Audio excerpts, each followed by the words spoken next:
Hola familias, bienvenidos. You have stumbled upon Miss Aguiar's Spanish 1 and Spanish 2 Meet the Teacher 2021 presentation. A little bit about me is that I'm originally from Indiana, but I've spent the last 12 years teaching in California. I was in Marin County, which is just north of San Francisco, and I have a 2 year old, and that's a lot of fun because he's learning language, and then my students are learning language. So I think a lot about how people acquire language overall. You also need to know that I am a national presenter and coach for CI trainings, and we're going to get to the acronym CI just a little bit later. So that's just a little bit about me. Also, of course, I'm happy to help your student in any way I can. If there's a specific way that I can help your student, please just let me know. Send me an email. That's probably the best way to get a hold of me. My approach to teaching is that we focus on a communicative approach and we seek to foster deeper and authentic personal connections with our students. We recognize that language is not learned in a bubble. We need connection, and we need to have a personal interest in what we're being communicated to and with. So the way that I do that is through comprehensible input. Comprehensible input, CI, is this umbrella that says that you need to have words that you can understand, and there needs to be lots and lots and lots of input before you're ever ready to have some output. Output would be defined as either speaking or writing. So before you're ready to speak, or before you're ever to write, you need lots and lots and lots of reading, and lots and lots and lots of listening to the target language, in this case Spanish. Proficiency does not happen overnight. This is a slow buildup. A lot of times I equate it to learning a skill, or bettering yourself physically. If I want to do the perfect push-up, I can't just do 100 push-ups one night and then not do them again. I need to consistently do push-ups. Also, if I'm learning to play a musical instrument, practicing just one night a week for 20 minutes isn't really going to do much. But if I consistently practice, 3 nights a week or 4 nights a week, it's going to make more of a difference. Because there's so much emphasis on input in this methodology and learning to speak Spanish and write Spanish, coming to class is essential. You have to have the input before the output is out there. So it's really important that your student comes to class. Also, you need to know that the student's grade reflects the 4 main communication skills: the reading, the writing, the speaking, and listening. The way I structure my grades is a little bit different than most teachers structure their grades. Instead of categories like classwork or tests, it's based on the skills.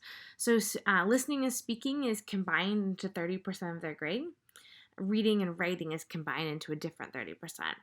The reason that listening is combined with speaking is an output skill. I'm not testing that nearly as much as I'm testing listening, especially in these beginning levels.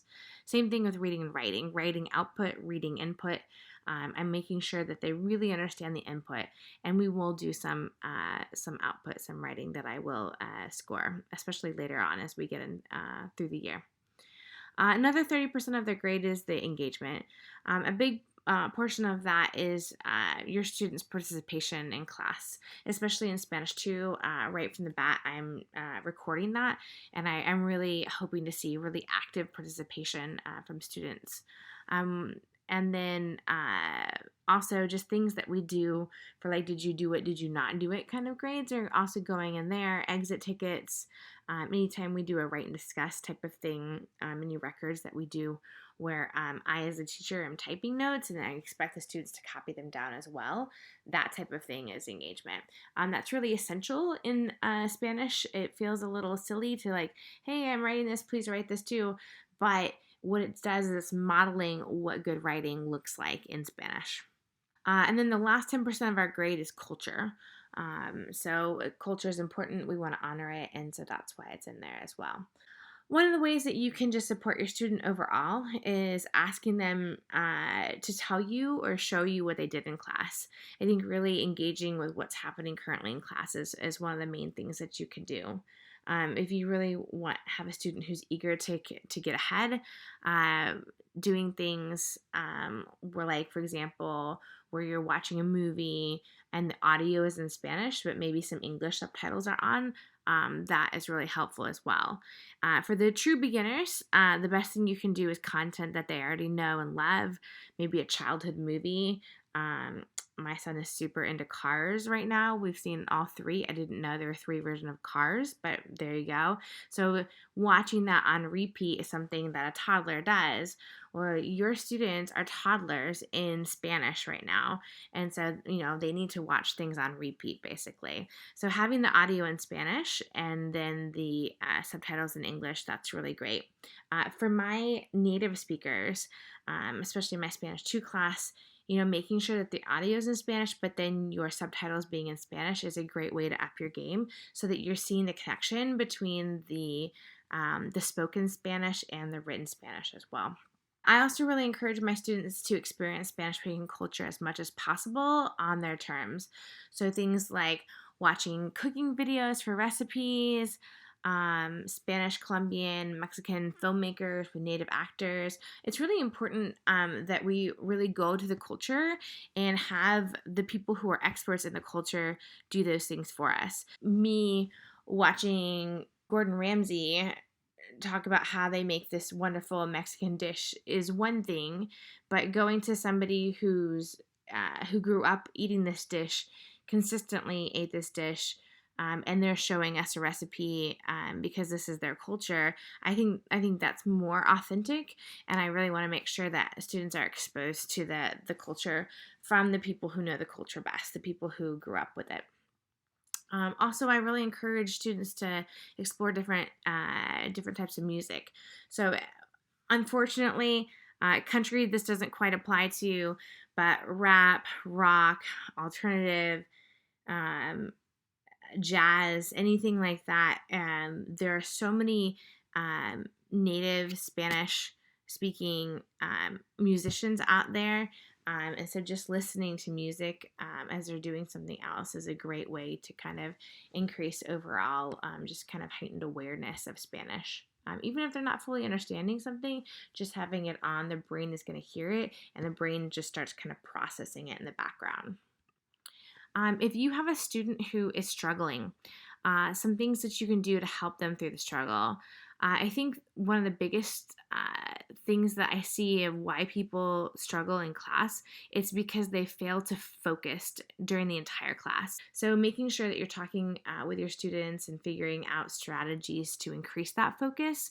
Do we need to move their seat? How can they interrupt their own daydreaming to make sure that they're focusing on what the message is being talked about? From just a practical level, if they're missing assignments, checking on PowerSchool, making sure that they're aware that they're missing assignments, emailing me through regular email or through Parent Square as much as necessary. I'm here for you, so please reach out. I think also just really focusing on the words that we've been doing in class. I think apps like Duolingo, Free Rice, etc. are really great, but sometimes students focus too much on that and not enough on what we're doing in class. So yes, please do those. They really do help, especially those students who are really goal-oriented and like having those apps. But what we do in class actually helps more because there's more context around it. And so because of the context, it really gets imprinted in their brain deeper than doing something like Duolingo. And then, just going back to that metaphor of gaining a physical strength or doing playing a musical instrument or some type of skill like that, anything that we do consistently in small increments of time, that's going to help us in Spanish. So looking at vocab, aka flashcards, watching videos in Spanish, etc.